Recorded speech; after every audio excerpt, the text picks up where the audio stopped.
Can we get that as an audio clip for us to play before we start? Boop, boop, boop. Now recording. Hey, Craig. Hello, welcome to today's episode of Juicing the Numbers, your statistics and sports podcast. I am your host, Joshua Tracy. I'm Corwin Heller. And I didn't make any stupid joke that time. No, you didn't, but then you raised attention to the fact that you didn't, and that makes it worse. See, I thought about that and thought I had to do it because otherwise it would just be too weird and normal. All right, I'll let you start the podcast now. Whatever floats your boat, man. Once again, coming to you on the fucking radio waves as well as YouTube shit, which means that we got Josh's going through his hats again, episode 2 with the A Tribe Called Quest dad cap this time. That's today's hat. That's hat number 2. Is that style of baseball cap? Yeah, when it's cap? When it's like unstructured like that. I know the hats well. I just never knew it had a name. Yeah, that's what they're called. Now you know. Now you know. The more you know. All right. Anyway, welcome to the show today. There is not anything crazy going on too much. MLB spring training has kicked off today as we're recording this. So the day this releases, February 18th, it appears as though all is on track with the MLB season, which is, not to say it's without issue. For instance, where are the Blue Jays playing this year? Does anybody know? But it appears as though, despite the fact that there was, rule change and negotiation holdout shit going on like just last week, or not holdout, but possible delays. It appears as though, fuck that, we're still going. So that's nice. Nothing to say yet. A surprising lack of best shape of their life tweets so far.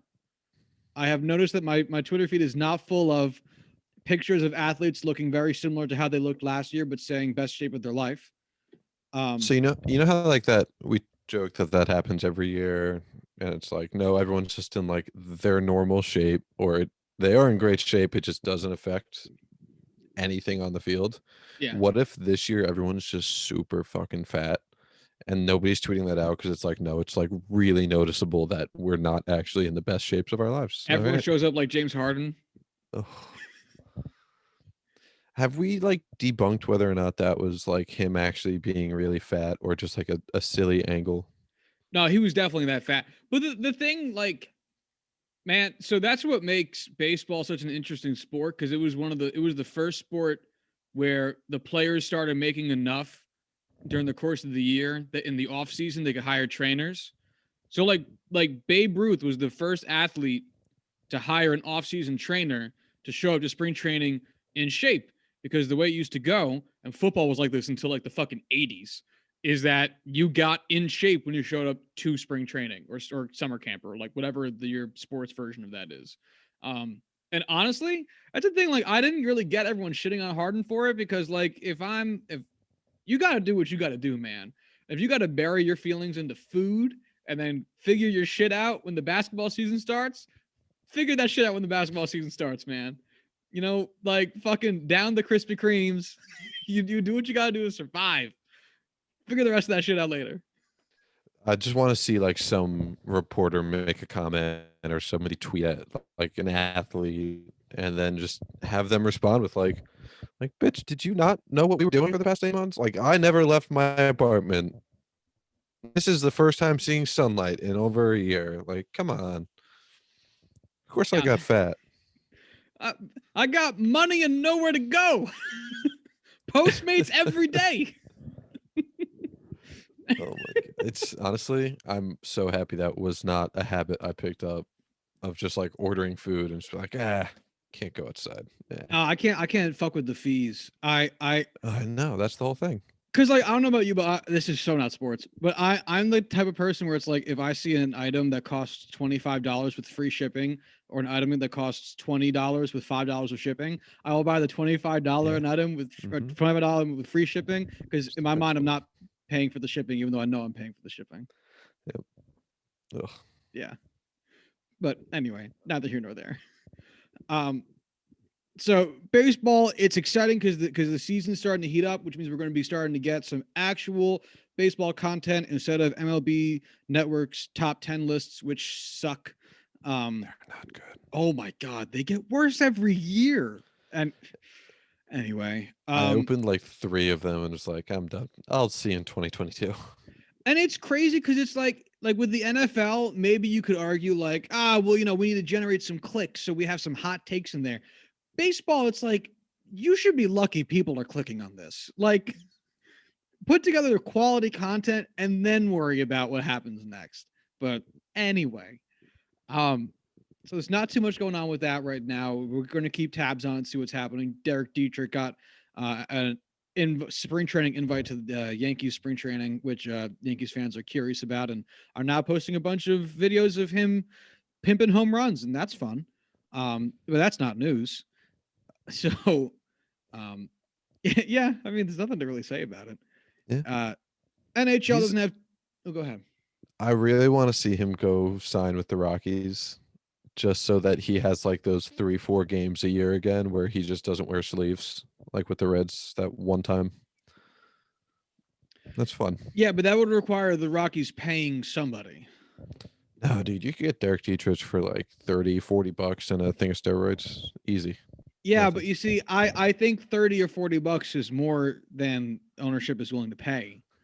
They're just gonna have an empty left field, just like leave no player there. The And it's Rockies like, are going to no, be no, the no. first team to field 8 players. That's Davey, the invisible left fielder. He's out there somewhere. It's a new shift. He's just really bad at defense right now. He drops a lot of balls. We just really trust our pitching. Oh man, they're so cheap.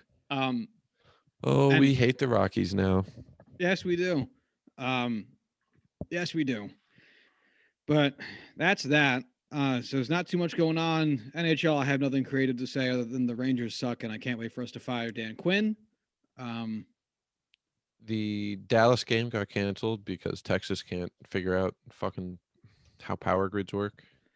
It's not that they can't figure it out; it's that they privatized it because apparently Texas operates under the model of "fuck you," which I think we knew, but yeah, they're about to start costing some very rich people large quantities of dollars if these sporting events can't take place. So but that's how we make progress. Yes, yeah, I guess so.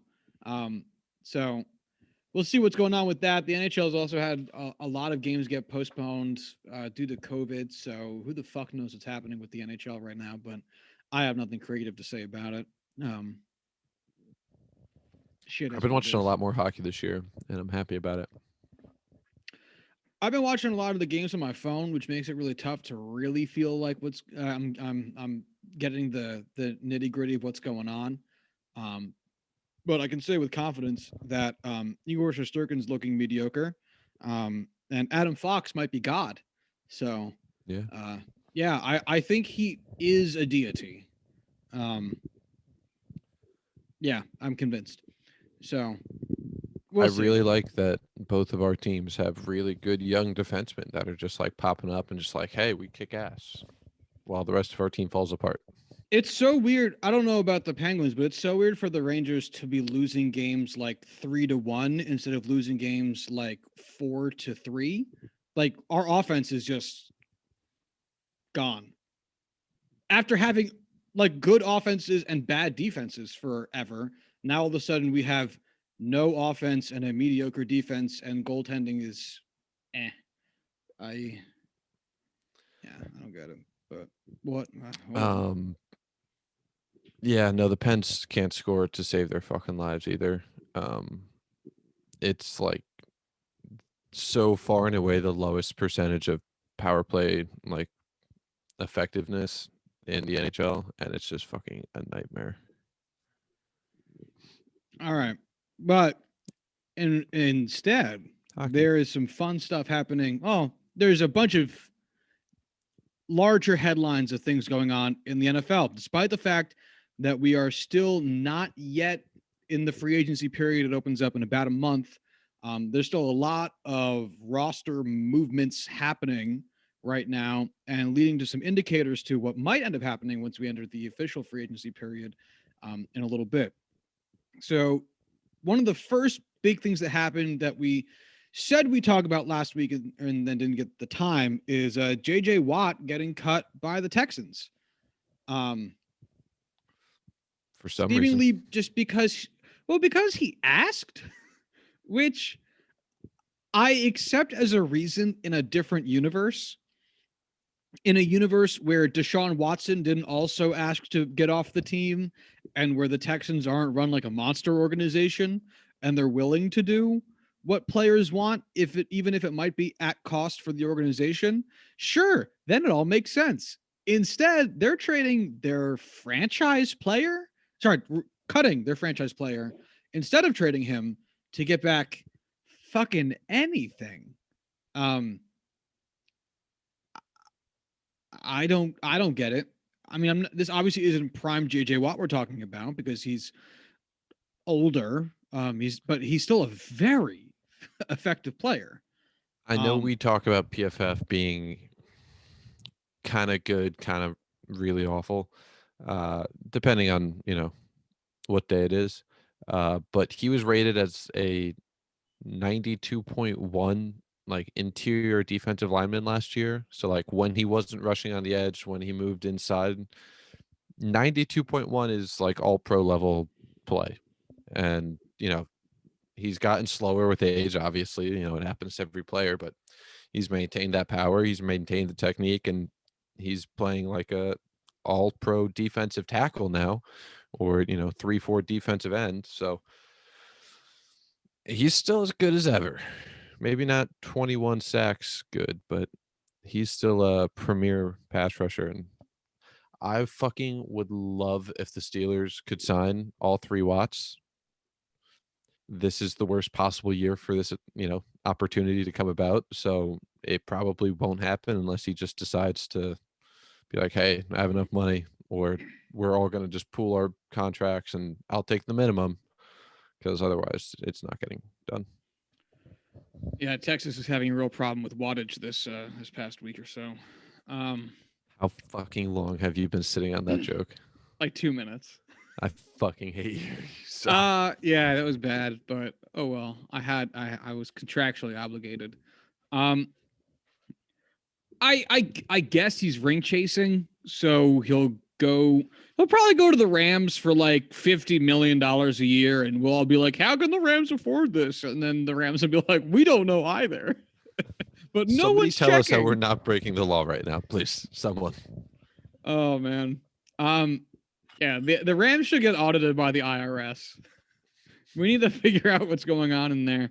But no, I mean, I guess this actually might segue us a little bit earlier than I anticipated into the QB market conversation that we were planning on having, because it's tough to figure out where JJ Watt would go. Green Bay's been floated, which I don't think is an awful pick, because Green Bay's window is basically however long Aaron Rodgers' window is, and Aaron Rodgers' window of being really fucking good might be I'm not saying it is, but it might be the same amount of time as JJ Watt's window is of still being very effective. And so from that perspective of just trying to get the most out of the again, I'm not trying to make it sound like JJ Watt's decrepit, but the relatively older player that JJ Watt is, that might be a good fit in terms of what Green Bay needs defensively and playoff window. Because you look at Seattle might be trading Russell Wilson away. Look at the Rams. I just don't know how they'd afford it. The Niners are in too weird of a spot, I think, to really go for this. I mean, we could walk our way through a bunch of teams, but there's no like obvious gimme team. Even the Steelers, I think, are a little bit tough to truly justify when they don't know what's happening with Ben Roethlisberger and what the status of the team will be. It might end up being the Steelers are tank next year to get a draft pick or trade for. Well, they can't trade for Russell Wilson. Their cap situation is bonkers. But trade for somebody. And then that's a great spot for JJ Watt afterwards. I'm all shoulders. I got no idea. I like just trying to think through all of the different situations in my head. I think the Colts would be the only team, or like is the team that is the most open to getting to signing a QB, to trading for a QB, drafting a QB, blah blah blah blah blah. Philip Rivers retiring. They have Jacoby Brissett still, which I think he's more capable than people give him credit for. At the same time, am not gonna pretend like he's a top above average QB even. Um, and their draft position isn't low enough to just be like, they'll draft one. Their cap space is definitely open to where, I think they have something like $70 million in cap space right now, which holy shit, like I would kick a dog for the Steelers to have that much. I wouldn't, I'm sorry. But they could sign one, they could trade for one, they could draft one. They're the only team with all three possibilities very open. Um, I'm really excited to get into the QB draft this year. I Do know I you, said I was going to do that and break it down, and this is going to be a good year for it. do you think JJ Watt signs somewhere before we see more movement on the quarterback market, or do you think JJ Watt signs after? I don't think QBs are really going to move until after the draft. I might disagree because I Sam Darnold's going to think move before the draft. If he does, if Sam Darnold is going to move, he's going to move before the draft. I would be my guess. yeah, and now the more I'm thinking about it, the more it makes sense for teams not in the top 15 to be looking at QBs before it gets to that point. Fuck. I think QBs will happen first. I think JJ's, his first time hitting free agency, his first time ever dealing with this. I think he's definitely in a situation to wait and see and play it out and just let it, figure itself out. Yeah, I think QBs will move beforehand because I think that will definitely affect where he decides he wants to go. All right, so then maybe let's pivot into that conversation now. Um, while we're kind of tap dancing around it. Um, Cora and I were talking before we started recording. This is truly a singular time in the quarterback market in the NFL with how many teams are getting ready to make a change in their quarterback situation. Um, whether that is drafting a new quarterback like Jacksonville, or looking to trade away their current quarterback like the Lions and Rams just did, and like the Texans, Jets, and I was going to say Mariners, Seahawks, um, are very or some degree of likely to, in addition to quarterback retirement situations like Pittsburgh and quarterback just vacancies like New England. So the way it stands right now, we just go through it. I'm just going to go through it by division just to really give a picture for, well, kind of us for where these quarterback situations are. For the AFC East, New England has an opening because Cam Newton's deal was 1 year. The Jets are in flux because they have the number 2 overall pick and are likely to get rid of Sam Darnold. Well, or I guess I should say, in the AFC North, Pittsburgh's a big question mark with Ben Roethlisberger, which got highlighted today during a press briefing or whatever they call it with the Steelers GM. In the AFC South, the Colts have an opening. Fucking Philip Rivers retired. Houston is, I would still guess, going to trade Deshaun Watson, even though the front office is making it sound like they wouldn't want to. Jacksonville is going to be drafting a quarterback first overall. And then in the AFC West, Unless they're crazy. Which crazy.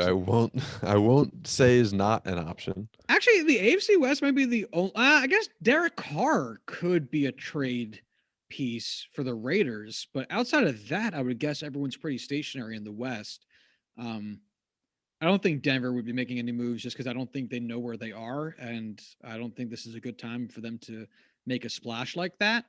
But what do you think Derek Carr would move? Would I anyone don't want think him? so. I don't think they'd want to move him, and I don't think anyone would be giving up anything to get him. I mean, I know they have Marcus Mariota, who played well in one start.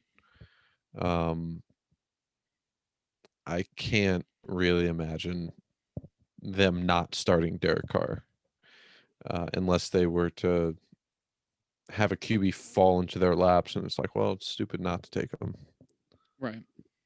All right. So then let's call Derek Carr not moving. So the AFC West then all good apparently. Denver. Denver's a big question mark. Well, I I there's a lot of talk around them not being as enamored in Drew Lock as they were at this point last year. well at this Um, point last year they had a different GM. that's true, but there has been a lot of talk of them making moves around Drew Lock. Do you think they have the ninth overall pick? Do you think draft is more likely or one of these trade situations? I think draft just because there's four guys who are all probably going to be drafted in the top 10 this year, and there's such good players outside of QB. Like, it's not like it's a QB only front end of the draft. Like, you Right. have linebackers, offensive linemen, so many wide receivers, um, that one of them could easily fall to number 9 where they just snatch them up. Right. All right. Well, let's keep it going. NFC East, Washington is a huge question mark. The Giants, I guess, are going to stay with Daniel Jones. The Cowboys, I would assume, are going to figure something out with Dak. I would assume it doesn't make any sense for them to do anything else. It'd be Especially because crazy for the Cowboys not to re-sign Dak. well, and especially in this quarterback free agency market where he might end up being able to be a huge piece of certainty for either Dallas or somebody else. I mean, even if you want to argue about what he's worth or whatever, I mean, it's open fucking market right now. He could get into a bidding war with like 4 teams, depending on what we're looking at here. So And I would assume, especially when we are not sure what the training camp situation is going to be like next year or this year, excuse me, where it was so diminished last year. The situation hasn't really changed all that much, so it's probably going to be fairly reduced again this year. And having a guy in the locker room be your starting QB with the same playbook, knows everything he needs to know, don't have to worry about him, is much more valuable this year than any other year. mm-hmm. And then the fucking Eagles. Yeah, I was gonna say then the Eagles, which they're currently, I guess, still shopping Carson Wentz, even though those rumors have been weeks old. I would hope that they're still trying to work on that because it doesn't make any sense for them to hang on to that either when it seems to there to be a lot of bad blood there. Uh, NFC North, Green Bay's fine. Chicago, who the fuck knows? They're the big probably due talkers with for Philly. yeah. Seriously, the connection there is very close. Minnesota. When does Kirk Cousins no? He signed that extension. When does his extension run to? Not soon enough, but I am actually on Spot Track, so I could look it up. Oh, thank you. That would be great. I had Kirk typed in. I didn't really feel like doing the rest. For anyone curious, when you type in Kirk, the top there's not a lot. 3 is Kirk Cameron, Kirk Douglas, and Kirk Cousins. And there's too many. There's too many cuss sounds. If you search Kirk in Spot Track, it goes Kirk Cousins, Christian Kirksey, Kevin Shatton, Kirk, Christian Kirk, and then the next Kirk is Kirk Merritt, a wide receiver for the Dolphins. Nope. And then a bunch of offers, but that should surprise no one. Yeah. He's under contract through 2022. All right, so he's not going to come up yet, I guess. He's fully guaranteed, so it's not like he's a good cut option. Well, I was wondering about trade. Nobody wants him. Playoff fringe team that might be willing to eat 1 year of a contract. Nobody wants him. I mean, you're not wrong. Nobody wants him. Also, I do want to point out Jacoby Brissett is a free agent. Oh shit, that actually makes things a lot more complicated. To sign a QB. Yeah. All right, keeping it going. So Detroit just made a trade. Detroit's not doing anything. One would think. Oh fuck, the Saints. Shit, yeah, they need a quarterback. They could totally start Jameis Winston for a season, and it wouldn't be the end of the world. I don't think he's under contract either. Oh, is he not? Was that a 1-year deal? I'm pretty sure it was. I'm pretty sure it's like, uh, God, trying to remember how to spell Jameis is just always so fucking weird. Jameis. But he is a free agent. Oh my god, dude, this is the fucking apocalypse. So it's the Taysom Hill show until proven otherwise. Which, I oh hope my god, they shouldn't prove otherwise. Yeah. And he's even on the last year of his deal too. 2021 is, dude, this is fucking nuts. It's actually getting worse the farther we go through, or I guess the pool of players is getting larger as we go through this, which I didn't even think was possible because of all these fucking openings. But let's keep soldiering on. Tampa is going to be fine for at least this year because Brady signed through this upcoming season, so they'll call them locked in. Carolina and Atlanta? I'm actually not confident about either of them. No. Teddy is great, but Teddy's ceiling is fairly capped. And I know Joe Brady wants to seriously sling the ball. They have the cap space. Carolina has been an active participant in the trade rumors. Sorry, my mic turned off, but I didn't think anything happened. Like you could still hear me, so I got confused. That's okay. And then Atlanta, they're rebuilding. Matt Ryan is getting older and he still has value. I could see him easily being a significant trade piece that could move. When does his contract run up? Since you're on Spot Track, I think he has 2 more years. Yeah, I am not sure, but again, there might be some cap space heavy teams who are cool with eating a little bit of shit to be competitive for a couple more seasons. He has 3 more years on his contract. That's a lot. But there's a potential out in 2022. Yeah, that's still a lot though. Yeah. Tim Tebow just retired from baseball. Do you give a shit? Okay. He just got an invite. He gets an invite every year, and then he bats like 180 in the fucking like double A. You know, not even. He's there to sell fucking tickets. It was even lower. I think it was like a 150 in spring training. Tim Tebow might be the dumbest man alive. Why? Dude's still getting paid actual money to play baseball at like 36 years old. Because he took an opportunity. And he still has money. So it's like he just gets to play baseball for fun.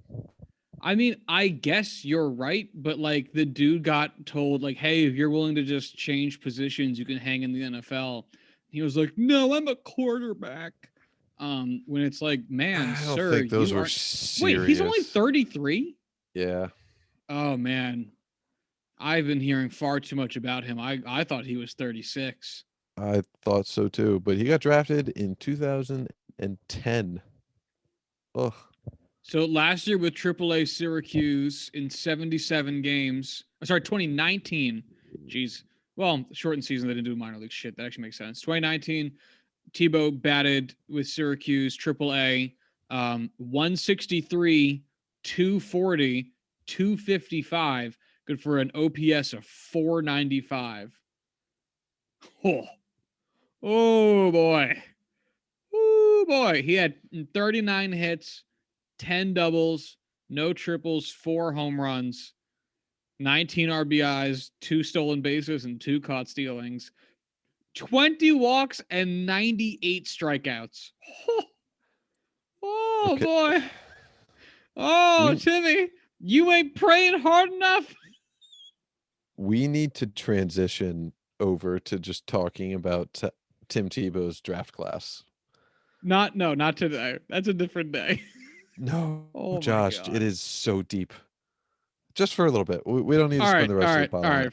For here, let's finish running through the list of QB needed teams because we're almost done, and then we'll loop back to that because we just have the NFC West left. So you get that up. But NFC West, Seattle potentially in flux because there's talk about Russell Wilson's discontent in Seattle and potentially requesting a trade from there. The Rams just made a trade. Arizona seems fine. San Francisco, this might be a good opportunity for them to do something about their quarterback situation. Jimmy G has been, well, I'm going to say what most people kind of expected him to be. And San Francisco was quickly realizing, hey, that's not good enough, which I think almost everyone could have told you at the time that they signed him. But everyone's life is their own journey. So they're realizing it when they realize it. But I mean, there's a chance that 3 out of 4 teams in the NFC West make QB changes this offseason too. So, all right, tell me about Tim Tebow's draft class. All right, drafted 2010. You want to take a guess at who the first overall pick was? 2010. Mm-hmm. J.J. Watt? No, that was... He got drafted like 8th or something. No, not Matt Stafford. He's earlier than that. He was actually like the year after. I thought Matt Stafford was 09. Maybe you were right. Because I thought they drafted him the year after they had their 0-16 season. Yep, you're right. I have no idea who was Showed first me overall. up, Josh. Sam Bradford, QB out of Oklahoma. Yeah. Wow. That was only 2010? Yeah. J.J. Watt, by the you way, could have told me Sam 2011. Bradford was drafted in 05 and I would have believed you. Yep. Sam Bradford. This is an outrageous draft class. So I'm just going to start reading through the names and let you just soak it in. All right. I don't know how else we're going to talk about it. Second overall, Ndamukong Suh. Followed in like sequential order of Gerald McCoy, All-Pro, Trent Williams, All-Pro, Eric Berry, All-Pro, Russell Okung, Pro Bowler, Joe Hayden, All-Pro, CJ Spiller's coming up. You remember Ryan Matthews? Yeah. Running back for the Chargers and for the Eagles? Yeah. He was the 12th overall pick. Had no idea. Brandon Graham, All-Pro. Earl Thomas, All-Pro. Jason Pierre-Paul, All-Pro. Mike Upati, All-Pro. Marquise Pouncey, All-Pro. Just retired. Demarius Thomas, All-Pro. Wow. Des Bryant, Brian Balaga, Tim Tebow, Devin McCourty, Dexter McCluster, TJ Ward, Rob Gronkowski, Linval Joseph, Carlos Dunlap, Sean Lee, Golden Tate, Emmanuel Sanders, Navarro Bowman, Jimmy Graham, Everson Griffith, Jesus Christ. Atkins, Cam Chancellor in the 5th round, and then Greg Hardy, really? The guy who fucking beat up his fucking girlfriend? And then to close it all out, Antonio Brown at pick 195 in the 6th round. Wow. What absolute fucking insanity. God damn. What a draft. So yeah, what a lot of fun that was. Oh, and then Victor Cruz and Chris Ivory and Alejandro Villanueva were undrafted free agents. God damn. That's a hell of a class. Holy shit. That is an insane draft class, and the Rams took Sam Bradford. I mean, which at the time, I get it. It's just, and also we are 11 years later, just like, holy shit, like that's. He wasn't awful for. I don't think the Rams at that time had a Sam Bradford problem as much as they had a. What was their coach's name? O-line. Jeff Fisher. Jeff Fisher problem. I love that man, but man, yeah, he was not a good coach. Ooh, although Sam Bradford never threw for 4,000 yards in a season. Not surprised. I actually am a little bit. He came really close in 2016 with the Vikings, 38-77, with a 71.6% completion percent. I was just gonna say, was that the year he broke that record? And looks like it.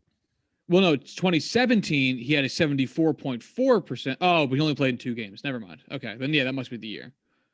Hmm. Wow, Sam Bradford played in 2 seasons, a full 16 games. That's it. Dude, he just got obliterated behind that offensive line, and Yeah. it just ruined his career. Yeah, It's well, nutty his how many quarterbacks were just killed by injuries, and it's just like, they're good. You've seen their highlights, like they had the ability to play football at that level and just were massacred. wow. Yeah, jeez. Can't Yeah, this can't isn't. blame Deshaun Watson for wanting out.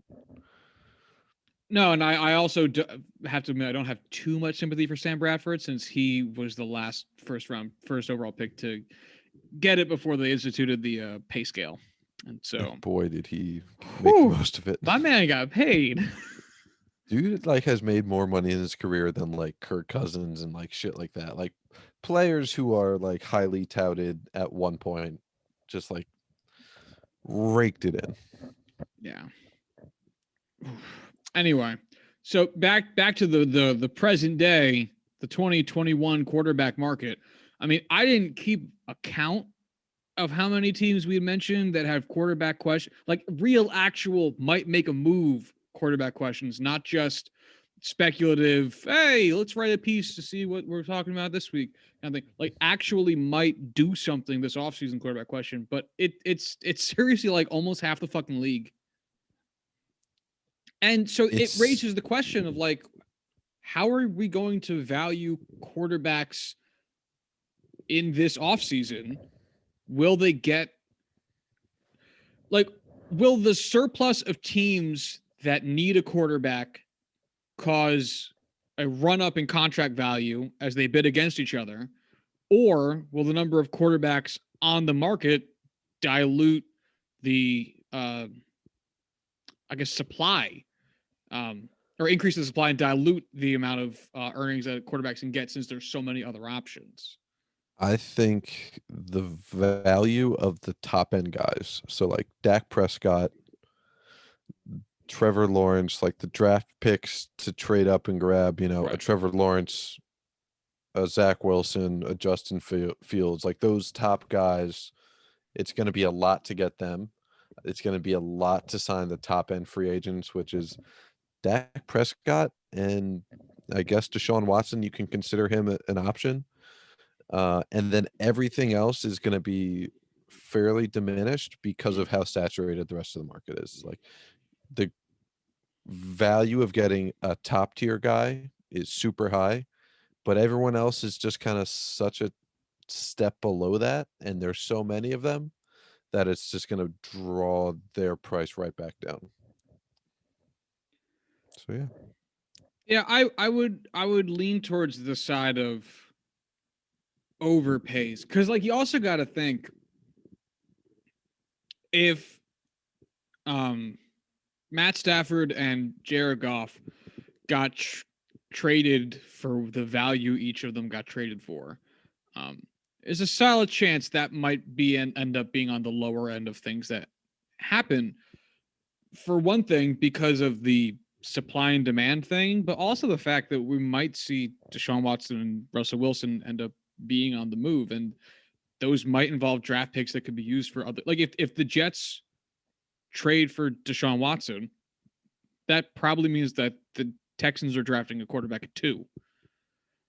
You know, and that no matter what else goes over with him, which will probably be a lot, it's going to be a fucking haul. And Mhm. both teams' immediate and 5-year down the road futures um, are going to be wildly impacted as a result of it. And those teams, I think, are going to be where the most shit is going to get moved. Teams that might need patches, like probably the Colts for another couple seasons, just because I don't think they're in a good position to do either of it. I don't think they're in a good position to trade for a high draft pick or draft or trade for a startable player right away, a guy like Deshaun or even fucking oh shit, who the hell was I just thinking? I guess they could trade Russell for Wilson. Derek Carr if they wanted to, but Are you God, why thinking would you of Russell want Wilson? to? I wasn't. I was trying to think of the one of the other quarterbacks we had talked about, but they're all bad. Carson Wentz sucks. Mitch Trubisky sucks. Honestly, I could see the Colts making a push for Deshaun Watson just because they have such a complete team outside of quarterback. Like, yes, they need, a wide receiver. They need some help at different positions. That team would be so much more complete with a guy like Deshaun Watson. Like, he could make up for their weak receiving core. They could make up for, other faults where they can also afford his contract and they can afford to re-sign him moving forward. So they wouldn't be nearly in a disenfranchised position compared to, other teams. So I think they would be one of the few that has the possibility to do this. Fuck me, I hope I don't ever read a transcript of that paragraph that I just said, but wow. You all get what I'm putting down. I think this could also be a really interesting moment for uh, parity in the NFL because this might be one of the biggest, um, like standings corrections in a single offseason. Because, like, let's look at a few possibilities here. If the Jets trade for Deshaun Watson, no guarantees, of course. There's lots of suitors for Deshaun Watson, but if the Jets trade for him, I'm not saying we're all of a sudden in contention with Buffalo for number one seed in the AFC East, but we could give a real fight to Miami at second, and the Jets might end up being in a position to be in a playoff spot for once, and New England might be in a position to get a higher draft pick by finishing fourth in the division and maybe even setting themselves up for other shit down the road. Uh, whatever happens with Pittsburgh, who the fuck knows? I think Pittsburgh's immediate future is probably going to be more dependent on what Cleveland and Baltimore look like next season than anything else, just because that division's so fucking good. But, yeah, It's gonna be interesting. I think Ben restructures his contract and sticks around next year. I think that it doesn't really make much of a difference. We underperform and he retires next year. And then the fun begins because then this team's going to get bad and it's going to get bad real quick. Hear that, JJ Watt? Come on board before the ship starts sinking. Hell yeah, dude. Get out of one sinking franchise and get on another because we're not sinking yet. We got another year. But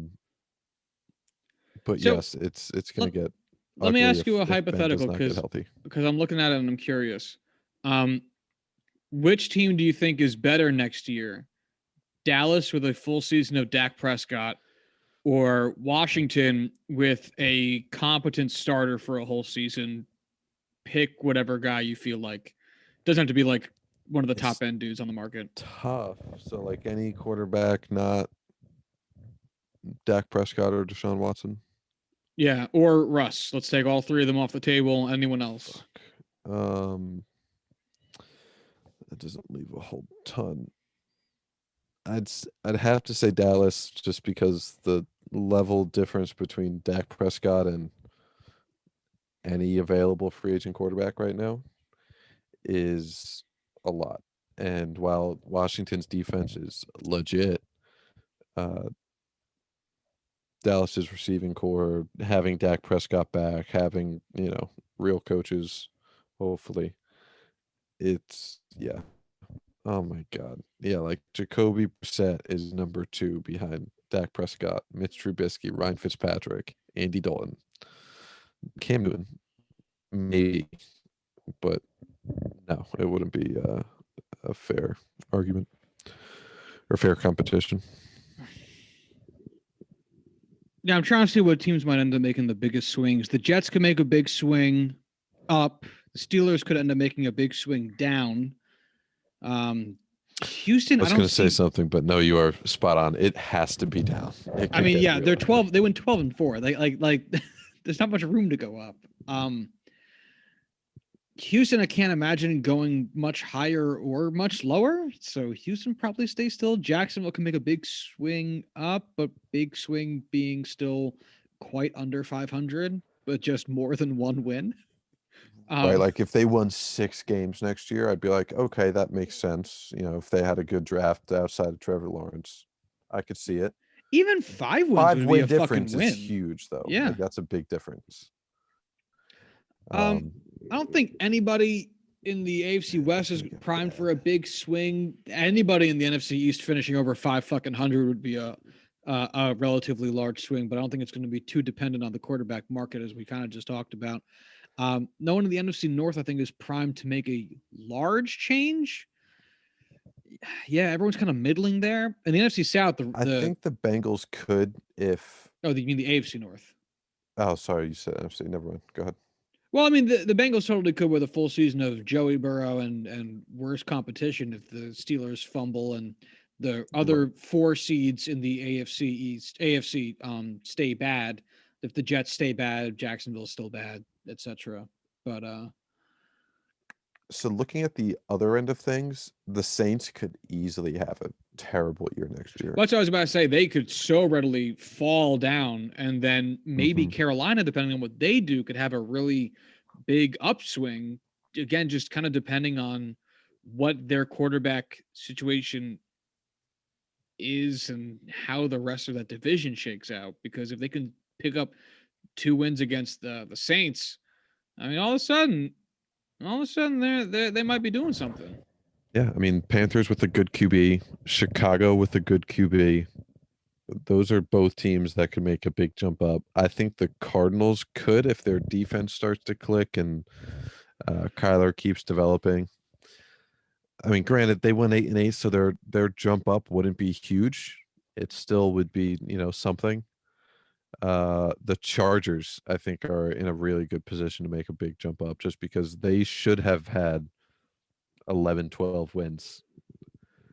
And another year of Justin Herbert learning, getting better, absolutely. The 49ers, if they are able to get like a I was about Trey to Lance ask kind of about that guy, if they can make a trade for Deshaun Watson, because that might be one of the biggest overall division shakeups. Because if Seattle sheds Wilson, mhm. I'm not trying to say they're gonna like be like a fucking Jets level 2-14 team, but I think 500 would be probably a good target for where they're likely to end up being. And if San Francisco could actually bring somebody in, all of a sudden you might see Seattle falling from first in the division as they just were to third, with the Rams still staying good, if not improving, with the Stafford trade, and then the Niners leapfrogging over the Seahawks to actually gain some position there, or finish even fourth if, like you said, the Cardinals end up improving as well, and could spell a shitstorm with Seattle, which would be great because I'm fucking tired of that team. Um, but man, we're in a wacky position. It's going to be chaotic, and that's why I'm excited. Yeah, I'm going to be interested to see what the big moves are. I'm wondering if we're going to see a bunch of smaller shit done first with the bigger guys, you know, not getting moved till late if they do, or if we see some fucking action up front, and then the other guys kind of just get doled out and signed as teams kind of firm up their positions. I really wish we had mine this year so that we could see more of these QBs. We could, get more prepared for the draft. Because I think the draft without the combine is just going to jump up on us and surprise the shit out of us. When is And the it's going draft to this be, year? it's going to be crazy. Is it still the end of April? Yeah. Draft hasn't moved, just combine canceled. Dude, oh Some god. teams are going to make some big fuck ups, which I'm very much excited for, as long as it's not the Steelers. I went to go look up the NFL draft and I was like, "Oh shit, it's in April." And I went to Google and I typed in April. It did not tell me when the draft was.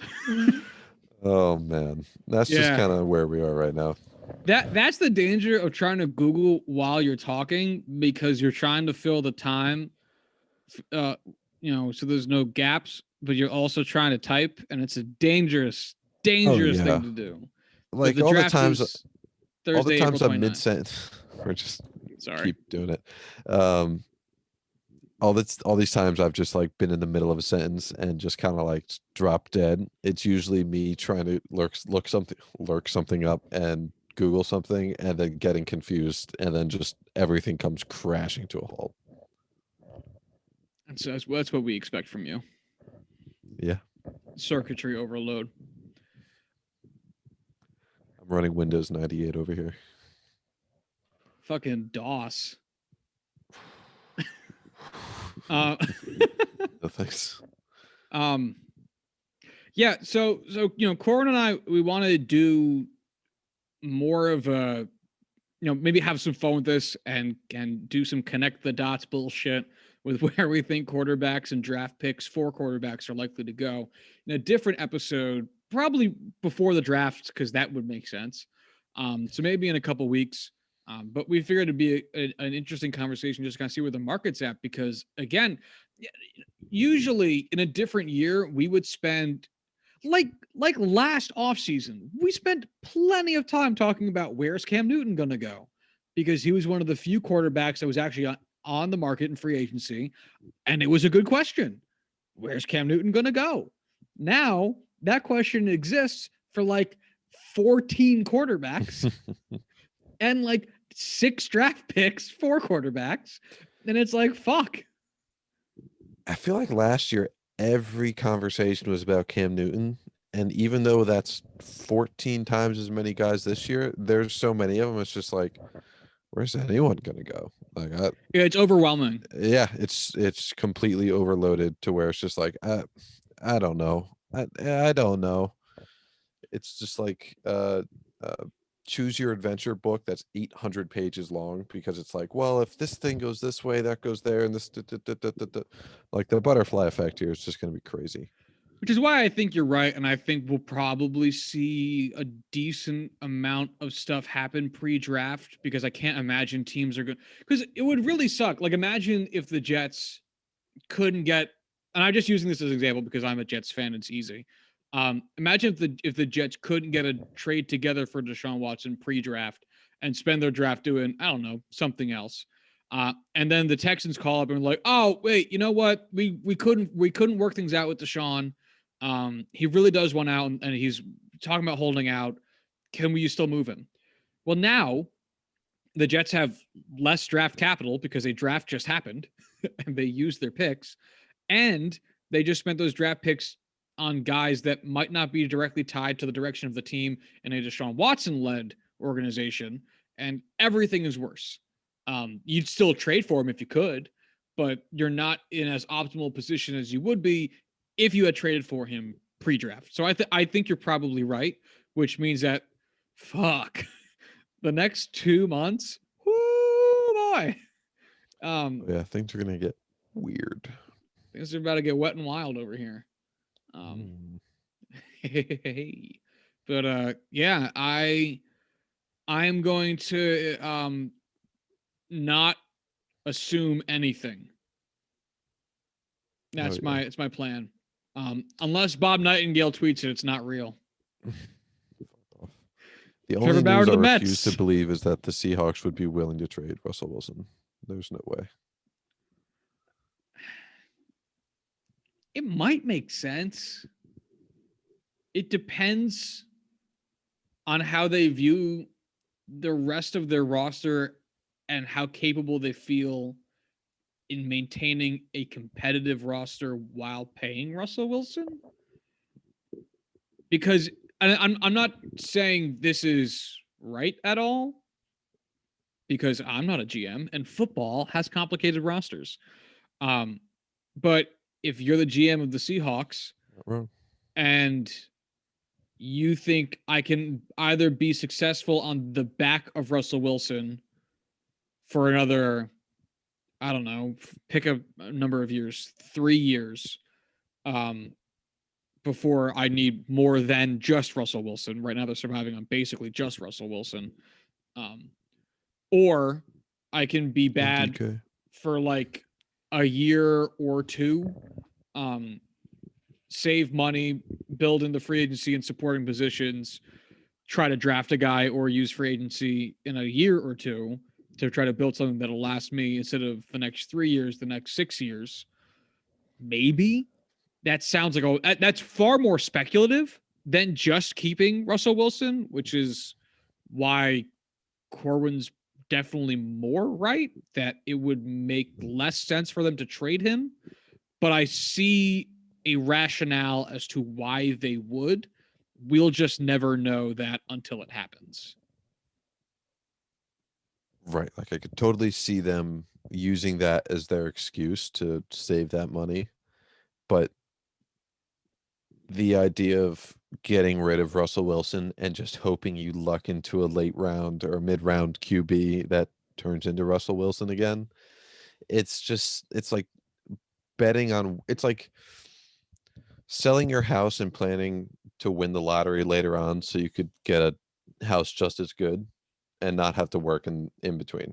Like you could, oh, I'll make my money, live off the savings I have on this house, and I'll just buy a new house after I win the lottery. You can't rely on it. Yeah. That was a much better analogy in my head.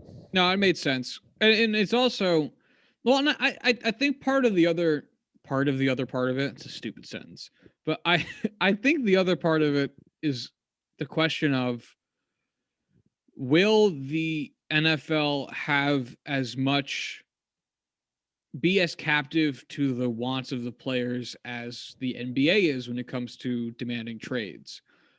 Because if James Harden wants to get off the Rockets, James Harden is going to leave the Rockets. As evidenced by the fact James Harden left the Rockets. Basically when he said he wanted to.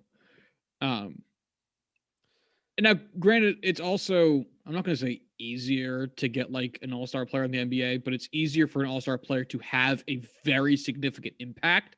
So in terms of risk reward, it makes more sense for you to just not have to deal with that and take some flyers and some guys, try to work yourself into the lottery, and take it from there. But it's, if Russ and Deshaun both do get their trades after seemingly public I want trade type announcements, it'll be interesting to see if that's the way this goes. Which I'm not saying is bad, but it would be different. I don't think it will ever get to NBA levels just because of, roster size and roster makeup in the NBA just makes it so much easier to just naturally facilitate trades. Player value is much more comparable. And again, like impact is so much greater. There's not nearly as much risk involved. So I can't ever I can't even say there's a good chance this will happen like years down the road. But I do hope it becomes something that is a bigger factor in construction of teams. I just think it's more fun when you have good trades Well, no, that's and for not, sure. the Texans in every trade they've ever done or, other really shitty trades that have happened lately. All right. What do you say we take a pivot off of the? Yeah, that's right. Look at me like that, bitch. Look at me like that. What? Josh just sent me a message. Eat my butt. It was not a message; it was a reply. But yes, feel free to Oh, chow you down. tweeted this. Wow. Yeah, it's public. Eat my I'm okay butt. with that. Let's pivot My from the butt. quarterback market to once again switching back over to the defensive end outside linebacker market. As it appears as though, per reporting from our local Corwin Heller, that Von Miller is likely to get cut by the Broncos. Wow, I was very confused about something I may have mentioned or said because I'm dumb. But yeah, Von Miller is almost certainly going to get cut by the Broncos.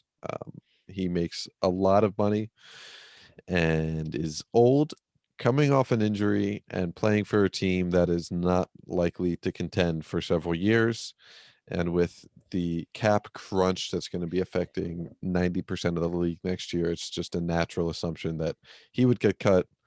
And now there's rumors circulating that the Broncos are intending to.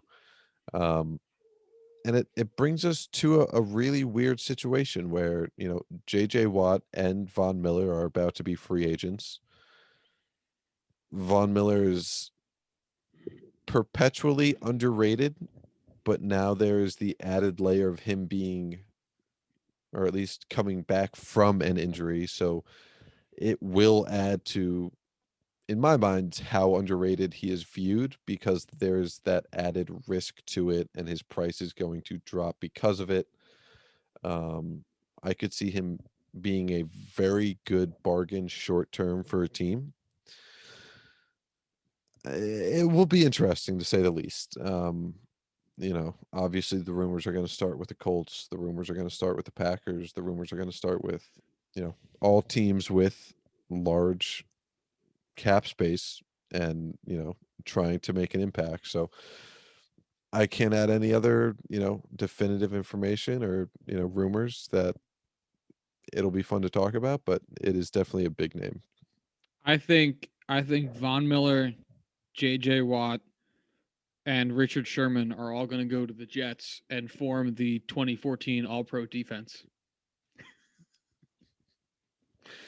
The I 2021 want Jets this to will happen have for the the memes. hottest I defense of really do. 2014. What's I sad is want like that to happen so fucking I'm bad. only half joking because the Jets have so much cap space. If they made a trade for a quarterback for Deshaun Watson or Russell Wilson, and they took like a flyer on the guys because they have so much goddamn cap space and want to just make a you know big weird push for the playoffs this year, I wouldn't even be that mad. I'd let it happen. It It's wouldn't be really just good, but it'd be fun. it's just like a batter going up in the MLB and just like not closing his eyes, because all of these guys have production, have the name brand, the reputation. Like, it's not blind swings, but this guy's just hopelessly swinging for the fences. Just like, if I make contact, it's going to the moon. If I swing and a miss, I'm toppling over, See, and I am all for it. I choose to think of it more as a Zach Greinke eephus pitch, because it's like either because it's garbage, but if it works, it works. And if it doesn't work, and you look at Zach Greinke after the game, and you go, "Why'd you throw that pitch, Zach?" I can just go, "I don't know." Yeah, like the best possible outcome is the Jets are like a mediocre team next year. And it's like, yeah, the best possible outcome with an eephus is like, yeah, the guy's probably going to swing and a miss because it's like 35 miles an hour, 50 miles an hour. And it's like, yeah, all right, it's the Jets. So, like, best possible outcome is like you win a couple games. Worst possible outcome is you spent so much money and fell over swinging. And Hey, that eephus pitch coming in, get 30 miles an hour, at the gets end sent of to the at the moon. end of the day, if the Jets did sign J.J. Watt, Von Miller, and Richard Sherman, you definitely couldn't say the GM wasn't trying. Yeah. They might not be the world's greatest signings at this point in their careers, but hey, yeah, could have been worse. You guys could sign Cam Newton too and really just Oh my drive it home god. that, like, oh yeah, 2016 NFL right here. Oh my god. Wow. That'd be really fun. We're putting something together here, Corwin. And you know what? Then they could Betts, get a sign guy us as who used to GM. be really good, like Le'Veon Oh. Mm. Anyway. I bet Antonio Brown's going to be a free agent too. That dude shouldn't even be in the fucking NFL, but Oh god. yeah, the fact people are celebrating his Super Bowl win like it's some kind of heralded comeback story is pretty fucking pathetic. And if that person is anyone listening to this, fuck your own face. That's right. That's right. I'm gesturing at the camera very aggressively. Fuck your own face. It really looks like Josh is being very aggressive towards me, and I might have to fuck my own face later. And that would be different from your typical Wednesday night. That's the joke, Josh. uh, Imagine fucking listening to this for the first time and like not knowing us in real life or otherwise, and it's just like, who are these fucking weirdo assholes? us, bitch. Yeah, for real. I guess the only other thing we really had to talk about, which is to pivot onto a serious note, is Vincent Jackson. Unless you had any other comments about anything else we had talked about already. No, yeah, that is a very different change in tone. Um, Vincent Jackson was one of the guys at the top of the game, at the top of the NFL for wide receivers when I first started following. And I know, when I first started playing fantasy football, Vincent Jackson was, a team cornerstone. He was a keystone for a lot of people. And, I don't want to make light of, oh, the guy was a fantasy wide receiver. Like, no, he was a very, very good NFL player. And that's just how I kind of came about being aware of him so many years ago. And, it's sad that this is a discussion of, mental health and football safety with CTE. And, it's a sad conversation to begin with because of the nature of, his name coming back into the headlines. But it shouldn't be, 36, 38-year-old players going through this and, having to make the news because of this and going through this on their own. And, we don't want to have to sit here and talk about the former career of Vincent Jackson. You know, you have any thoughts on the matter? I'm sure. It.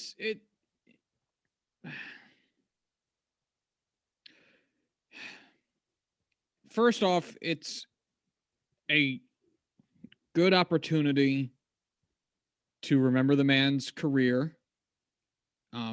It feels a little bit shallow to say that, but at the same time, when in modern day athletics, your career is the culmination of your entire life's work up to that point, starting from age like 4. So it's a great time to go back and remind yourself how great of a player Vincent Jackson was, and by all accounts, what good of a dude Vincent Jackson was. Um, and it's going to be another point in the story of CTE and brain damage in the NFL and the way mental health is addressed in the NFL and sports in general. And that's a good thing because it raises awareness around the problem and hopefully will cause change and be a guiding factor in any good changes that come as a result of it. But it's also a little bit bittersweet because I don't think anyone wants their life to be brought down to a plot point, so to speak. But I think there's a lot to Vincent Jackson that's outside of this that's worth celebrating. But no matter what, this is going to be something that's going to be focused on a lot over the next year in regards to reports coming out of his alcoholism and how that might have been partially attributed to what his family thinks is CTE and brain damage as a result of his career in the NFL, and what future conversations look like. Because, a lot of, I think, the present conversation around CTE is, hey, when you're like 50 or 60, you might end up having some problems with like walking or memory or things like that. And it seems very down the road. But Vincent Jackson was what, 38, right? He turned 38 a month ago yesterday. Yeah, I mean, that's young as shit. CC Sabathia is older than that. Tom Brady's older than that by like 4 years. Drew Brees is older than that. Phil Rivers is older than that. I mean, and there's a decent number of players approaching. How old is Ndamukong Suh right now? He's got to be 33 at least. He got drafted in 2010, so that was 21 11 years ago. 32, 33. Yeah, so I mean, that's not much older than Ndamukong Suh. Yeah, I mean, the year that Vincent Jackson got drafted, Alex Smith was the first overall pick. Wow. Yeah, it's he's the same age as Ben Roethlisberger. He's the same age as Alex Smith. He's younger than Drew Brees, Tom Brady, Philip Rivers. It's it's terrible. It's just the overarching feeling, the umbrella that holds. Jesus, he's the same age as Aaron fucking Rodgers, man. Like, it's just sad. Like, Jesus. that's the umbrella for all of this. It's a sad story. It's a sad state of the seriousness of health and safety in the NFL. It is. And again, this is a young fucking dude, man. Because I think a lot of NFL players, I would imagine a lot of guys, like most people in their 20s, go, "Hey, I'm not making it to what's 60? 60 is not even a number. People don't Exactly. even. That guy was born 60 and has been 60 his entire life. It'll not be me." I can't Um, even count to 60. uh, and this is like this guy would have been a contemporary for a lot of players on other teams, like we just highlighted. Like this is young. This is fucking young. And it'll be interesting to see, what type of change comes about as a result of this, and hopefully the NFL does something to commemorate this loss in a meaningful way, either with recognition on the field and off the field recognition, but also hopefully actual steps and changes for progress towards addressing what is the biggest, most glaring issue with the NFL. Corwin, your eyes are huge. What are you looking at? Uh, Padres beat writer Kevin AC just tweeted out that Fernando Tatis Jr. and the Padres have agreed on a 14-year deal. No, they haven't. This was tweeted 36 seconds ago. You're wrong. No. I refuse to believe you're right. What the fuck? I wish you were watching my screen while I was doing that. It was really great for all of you audio podcast listeners. I was. Obviously, I don't think we're going to be getting any details on this deal while we're sitting here. Oh, wow. People are latching on to this, so please be true. I'm sorry. I just don't believe it. Oh, I'm about to come. Oh, wait. We watched Uncut Gems last week for our other show, Juicing the Big Screen. Oh, and I I'll see do it my now. best Adam Sandler impersonation. I'm gonna come. Oh. Great scene, by the way. Highly recommend. All right, we're going to have to do a whole episode on this because this doesn't make any sense. I have details. The Fernando Tatis and Padres have agreed to a 14-year extension worth $340 million. more than 300. Okay, dude. I'm reading the tweet, and you just have to undercut me right there. I'm It's quicker, okay. I do it to you smarter, better. I can't disagree with any of those statements. There's no way I'm quicker. If we signed him for 14 years at like under 400 million, fuck yeah. Oh my God. Easy peasy lemon squeezy. Help me, I'm feeling wheezy. Oh, it's $24.3 million a year. That's a steal. All right. Holy anyway, that's a whole different episode. 14 years. Whole different episode. That's his career. Well, I mean, he'll be 35. I'm gonna be honest. 36. As a Padres fan, Fernando, this is a dumb deal. I know. That's what I'm. Different episode. Closing on Vincent Jackson. He deserves it. Oh my God! Yeah, I totally forgot. Yeah. This is a somber closing of an episode. Closing on Vincent Jackson. No, it's fine. This was. It feels like every time we are about to finish recording, or right after we finish recording, something earth-shattering happens. So of course it happens right now, but we will save this. What? Should we just move the podcast back a day?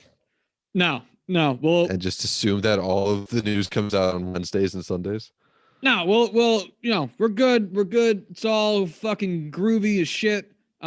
Anyway, we're gonna wrap it up here. Prayers up for Vincent Jackson and his family.